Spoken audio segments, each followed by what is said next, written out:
நற்செய்தி வாசகம். மத்தேயு எழுதிய நற்செய்தி 19ஆம் அதிகாரம். ஆண்டவரின் உயிருள்ள வார்த்தைகள் 23 30 முடிய. இயேசு தம் சீடரிடம், செல்வர் விண்ணரசில் புகுவது கடினம் என நான் உங்களுக்கு உறுதியாக சொல்லுகிறேன். மீண்டும் உங்களுக்கு கூறுகிறேன், செல்வர் இறையாட்சிக்கு உட்படுவதை விட ஊசியின் காதில் ஒட்டகம் நுழைவது எளிது என்றார்.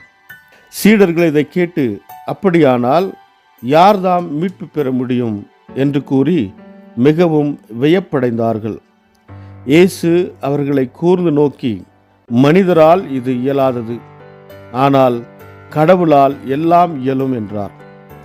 அதன் பின்பு பேதுரு இயேசுவை பார்த்து, நாங்கள் எல்லாவற்றையும் விட்டுவிட்டு உம்மை பின்பற்றியவர்களாயிற்றே, எங்களுக்கு என்ன கிடைக்கும் என்று கேட்டார். அதற்கு இயேசு, புது படைப்பின் நாளில் மானிட மகன் தமது மாட்சிமிகு அரியணையில் வீற்றிருப்பார். அப்போது என்னை பின்பற்றிய நீங்களும் இஸ்ரவேல் மக்களின் 12 குலத்தவருக்கும் நடுவர்களாய் 12 அரியணைகளில் வீற்றிருப்பீர்கள் என உறுதியாக உங்களுக்கு சொல்லுகிறேன்.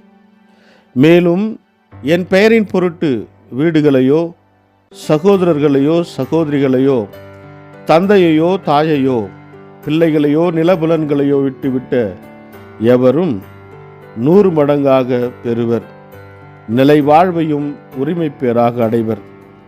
ஆனால் முதன்மையானோர் பலர் கடைசியாவர், கடைசியானோர் பலர் முதன்மையாவர் என்று அவர்களிடம் கூறினார்.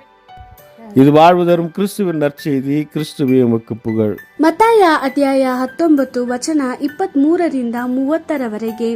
ಆಗ ಯೇಸು ತನ್ನ ಶಿಷ್ಯರಿಗೆ, ನಾನು ನಿಮಗೆ ಸತ್ಯವನ್ನು ಹೇಳುತ್ತೇನೆ, ಐಶ್ವರ್ಯವಂತನು ಪರಲೋಕ ರಾಜ್ಯಕ್ಕೆ ಪ್ರವೇಶಿಸುವುದು ಬಹಳ ಕಷ್ಟಕರ.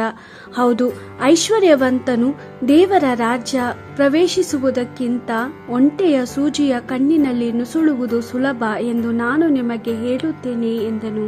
ಶಿಷ್ಯರು ಇದನ್ನು ಕೇಳಿ ಬಹಳ ಆಶ್ಚರ್ಯದಿಂದ, ಹಾಗಾದರೆ ಯಾರು ರಕ್ಷಣೆ ಹೊಂದಬಲ್ಲರು ಎಂದು ಕೇಳಿದರು. ಯೇಸು ತನ್ನ ಶಿಷ್ಯರ ಕಡೆಗೆ ದೃಷ್ಟಿಸಿ, ಇದು ಮನುಷ್ಯನಿಗೆ ಅಸಾಧ್ಯವಾದ ಕಾರ್ಯ, ಆದರೆ ದೇವರಿಗೆ ಎಲ್ಲವೂ ಸಾಧ್ಯ ಎಂದು ಹೇಳಿದನು. ಪೇತ್ರನು ಯೇಸುವಿಗೆ, ನಾವು ನಮಗಿದ್ದ ಪ್ರತಿಯೊಂದನ್ನು ಬಿಟ್ಟು ನಿನ್ನನ್ನು ಹಿಂಬಾಲಿಸಿದೆವು, ನಮಗೆ ಏನು ದೊರಕುವುದು ಎಂದನು.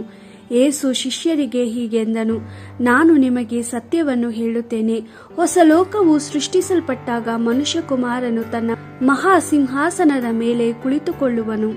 ನನ್ನನ್ನು ಹಿಂಬಾಲಿಸಿದ ನೀವೆಲ್ಲರೂ ಸಿಂಹಾಸನಗಳ ಮೇಲೆ ಕುಳಿತು ಇಸ್ರೇಲಿನ 12 ಕುಲಗಳಿಗೆ ನ್ಯಾಯ ತೀರಿಸುವಿರಿ. ನನ್ನನ್ನು ಹಿಂಬಾಲಿಸಲು ತಮ್ಮ ಮನೆಗಳನ್ನು, ಸಹೋದರ ಸಹೋದರಿಯನ್ನು, ತಂದೆ ತಾಯಿಗಳನ್ನು, ಮಕ್ಕಳನ್ನು ಇಲ್ಲವೇ ಆಸ್ತಿಯನ್ನು ತ್ಯಜಿಸಿದ ಪ್ರತಿಯೊಬ್ಬರೂ ತಾವು ಬಿಟ್ಟುವುಗಳಿಂದ ಹೆಚ್ಚಾಗಿ ಪಡೆಯುತ್ತಾರೆ, ಅಲ್ಲದೆ ನಿತ್ಯ ಜೀವವನ್ನು ಹೊಂದಿಕೊಳ್ಳುತ್ತಾರೆ. ಆದರೆ ಮೊದಲನೆಯವರಲ್ಲಿ ಅನೇಕರು ಕಡೆಯವರಾಗುವರು, ಕಡೆಯವರಲ್ಲಿ ಅನೇಕರು ಮೊದಲಿನವರಾಗುವರು. ದೇವರ ವಾಕ್ಯವಿದು. ದೇವರಿಗೆ ಕೃತಜ್ಞತೆ ಸಲ್ಲಲಿ. Gospel according to Matthew chapter 19 verse 23 to 30. Then Jesus said to his disciples, truly I say to you, it will be hard for one who is rich to enter the kingdom of heaven.